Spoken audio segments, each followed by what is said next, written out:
Sie möchten Ihre UA-Notesets ohne den Einsatz einer Steuerung verwenden können. Sie möchten Ihr Produktivsystem unter Einsatz von UA-Notesets vorab testen. Mit den virtuellen Symbolen des Acon OPC UA Servers können Sie genau das tun.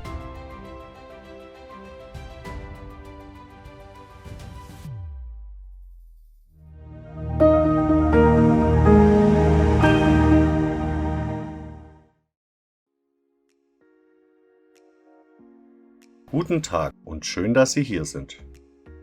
Neben einfachen Variablen unterstützt der OPC-UA-Standard auch sogenannte UA-Notesets. Im Gegensatz zu Variablen sind dies Informationsmodelle mit komplexerer Struktur. Der Aufbau eines solchen UA-Notesets wird in einem XML-Schema festgelegt. Die OPC Foundation bietet eine Vielzahl bereits definierter UA-Noteset XML-Dateien. Zusätzlich besteht für Nutzer die Möglichkeit, eigene Informationsmodelle zu erzeugen.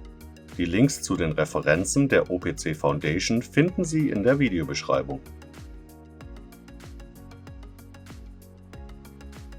Mit dem Acon OPC UA Server können Sie UA-Notesets als virtuelle Variablen für Virtual Devices importieren. Der Import von UA-Notesets erfolgt im Serverkonfigurator. Die UA-Noteset-Variablenwerte werden im RAM abgelegt.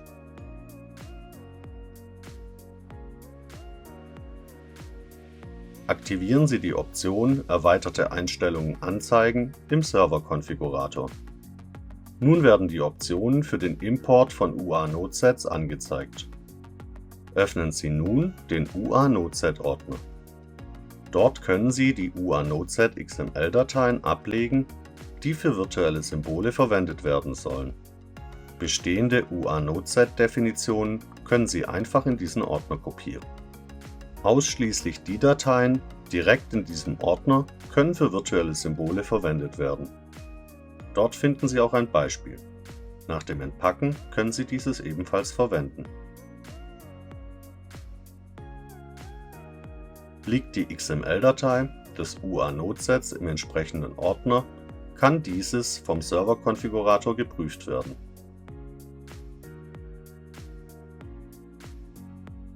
Speichern Sie nun die Änderungen und starten den Server-Service neu, um das UA-Noteset verwenden zu können.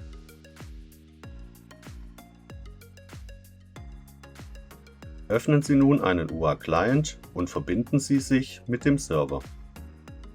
Sie können jetzt die gewünschten Symbole in den Data Access Bereich verschieben und verwenden.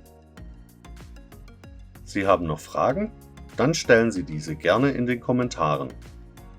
Mehr Informationen zu virtuellen Geräten finden Sie auch in der zugehörigen Playlist.